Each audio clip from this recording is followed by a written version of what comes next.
जरा सोचिए, अगर मैं आपसे कहूँ कि आपके घर, मंदिर या गली में लगा एक ऐसा पेड़ है जिसके पत्ते भगवान शिव को इतने प्रिय हैं कि उसके बिना उनकी पूजा अधूरी मानी जाती है, और वही पत्ता आयुर्वेद में सदियों से स्वास्थ्य के लिए भी महत्वपूर्ण माना गया है, तो क्या आप विश्वास करेंगे?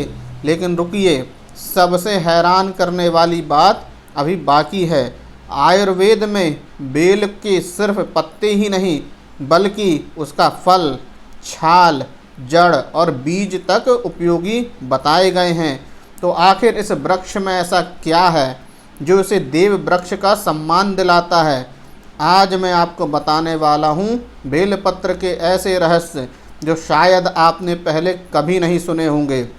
और वीडियो के आखिर में मैं आपको बताऊंगा कि बेलपत्र तोड़ने का ऐसा नियम जिसे हमारे पूर्वज बहुत गंभीरता से मानते थे।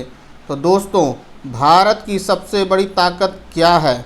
हमारे मंदिर, हमारे शास्त्र या हमारी हजारों साल पुरानी ज्ञान परंपरा?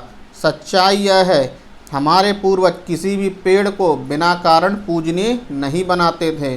जिस वृक्ष में उन्हें प्रकृति, पर्यावरण और स्वास्थ्य तीनों का महत्व दिखाई देता था, उसे उन्होंने धर्म से जोड़ दिया ताकि आने वाली पीढ़ियां उसकी रक्षा करें। और बेल का पेड़ इसका सबसे सुंदर उदाहरण है। अब एक पौराणिक कहानी सुनिए। शिव पुराण और लोक कथाओं में बेल वृक्ष को अत्यंत पवित्र माना गया है। एक प्रसिद्ध कथा के अनुसार एक शिकारी जंगल में शिकार की प्रतीक्षा करते हुए रात भर बेल के पेड़ पर बैठा रहा। उसे यह भी पता नहीं था कि पेड़ के नीचे शिवलिंग स्थापित है। रात भर जागते जागते उसके हाथ से बेलपत्र और पानी की बूंदें नीचे गिरती रहीं। सुबह भगवान शिव उसकी निष्कपट भावना से प्रसन्न हुए और उसे आशीर्वाद मिला। इस कथा का संदेश चमत्कार नहीं, बल्कि यह है कि सच्ची श्रद्धा और अच्छे कर्म का मूल्य सबसे बड़ा है। और एक सुंदर मान्यता है, बेलपत्र की 3 पत्तियां शिव जी के 3 नेत्र, उनके त्रिशूल और सृष्टि के 3 गुण सत्व, रज और तम का प्रतीक मानी जाती हैं। लेकिन क्या हमारे ऋषियों ने केवल आस्था के कारण बेल को इतना महत्व दिया था, या फिर उन्हें इसके औषधि गुणों का भी गहरा ज्ञान था? यहीं से शुरू होती है आयुर्वेद की कहानी। तो सुनिए आयुर्वेदिक फ़ायदे इसके। सबसे पहला, पाचन का रक्षक। आयुर्वेद में बेल को पाचन तंत्र का अच्छा साथी माना गया है। अगर पेट भारी रहता है, गैस बनती है या भूख कम लगती है, तो बेल के विभिन्न भागों का उपयोग बताया गया है, जिसको लेकर आप अपनी यह गैस और पेट भारीपन या भूख कम लगने वाली चीज़ को भी ठीक कर सकते हैं। आप बेल के पत्र का उपयोग इनके लिए कर सकते हैं।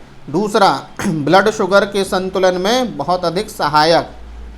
कुछ वैज्ञानिक अध्ययनों में बेलपत्र के ऐसे यौगिकों का उल्लेख मिलता है जो आपके ब्लड शुगर को कंट्रोल करने में बहुत अधिक सहायक होती है। जो डायबिटीज़ के बीमार वाले लोग हैं, उनको आपने अधिकतर देखा होगा कि वो बेलपत्र को चबाकर खाते हैं, या फिर उस बेलपत्र को सुखाकर उसका पाउडर बनाकर उसको खाते हैं, जिससे उनको अपने ब्लड की शुगर को नियंत्रित रखने में बहुत अधिक मदद मिलती है। इसलिए आप ब्लड शुगर को कंट्रोल करने के लिए भी बेलपत्र का सहारा ले सकते हैं। तीसरा, रोग प्रतिरोधक क्षमता। बेलपत्र में प्राकृतिक एंटीऑक्सीडेंट पाए जाते हैं। ये शरीर को ऑक्सीडेटिव तनाव से बचाने और आपकी प्रतिरक्षा प्रणाली को सामान्य कार्य करने में बहुत अधिक सहयोग करते हैं। इससे आपकी रोग प्रतिरोधक क्षमता बढ़ जाती है। चौथा, सूजन कम करने में सहायक। आयुर्वेद में बेलपत्र को सूजन रोधी गुणों वाला माना गया है। यही कारण है कि पारंपरिक चिकित्सा में इसका उपयोग विभिन्न स्थितियों में सहायक रूप से भी किया जाता रहा है। अब सुनिए पांचवा, त्वचा की देखभाल।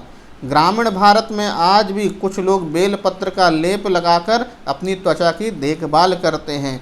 आप भी इसका लेप लगाकर अपनी त्वचा की देखभाल कर सकते हैं और अपनी त्वचा का ग्लो बढ़ा सकते हैं। अब छठा सुनिए, पूरा पेड़ ही उपयोगी है। यह सबसे दिलचस्प बात है कि आयुर्वेद केवल पत्तों की नहीं बल्कि बेल के फल, उसकी छाल, जड़ और बीज के भी अलग अलग उपयोगों का वर्णन करता है। यह किसी औषधि वृक्ष की सबसे बड़ी पहचान मानी जाती है। अब सुनिए जो कम लोग जानते हैं ये बात, एक ऐसी बात जिसके बारे में लोगों को बहुत कम पता है। पुरानी परंपराओं में कहा गया है कि बेलपत्र हमेशा ताज़ा, साफ और बिना कीड़े या फटे हुए होने चाहिए और पूजा के लिए चढ़ाने से पहले उन्हें स्वच्छ जल से धोने की परंपरा रही है। कई क्षेत्रों में यह भी मान्यता है कि आवश्यकता भर ही पत्ते तोड़ने चाहिए, मतलब ज़रूरत से ज़्यादा आप उस पत्ते को ना तोड़ें, क्योंकि ज़रूरत से ज़्यादा पत्ते तोड़ना वृक्ष के लिए भी नुकसानदायक होता है। तो आप वृक्ष के सम्मान के लिए उतने ही पत्ते तोड़िए जितनी आपको आवश्यकता हो।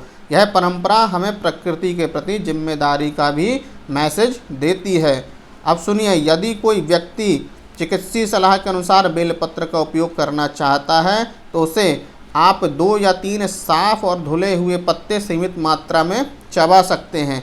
बढ़िया 2 या 3 पत्ते ले लीजिए और बढ़िया धोकर साफ करके उसे चबाइए, या फिर आप उसका काढ़ा बनाकर या उसका रस भी पी सकते हैं। इस तरह से आप इसका उपयोग कर सकते हैं।